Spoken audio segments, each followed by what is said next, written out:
টি-20 বিশ্বকাপের আগে দারুণ ফর্মে ছিলেন টাইগার পেসার শরীফুল ইসলাম, তবে বিপত্তি বাধায় চোট। ভারতের বিপক্ষে বিশ্বকাপের প্রস্তুতি ম্যাচে চোটে পড়েন শরীফুল, যে কারণে হাতছাড়া হয় শুরুর দিকের ম্যাচ। পরবর্তীতে ফিট হলেও মাঠে নামা হয়নি তার, তবে বাস্তবতা মেনে নিচ্ছেন শরীফুল।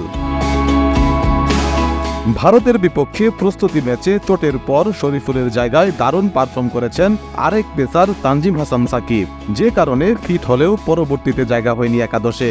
গতকাল এলপিএলে দল পেয়ে ক্যান্ডি ফ্যালকনসের হয়ে খেলতে গেছেন এই বাঁহাতি পেসার। তার আগে বিমানবন্দরে কথা বলেছেন গণমাধ্যমের সাথে। এলপিএলে নিজের সেরাটা দিতে চান শরীফুল। আশা ছিল অন্তত একটি ম্যাচে বিশ্বকাপে খেলবেন।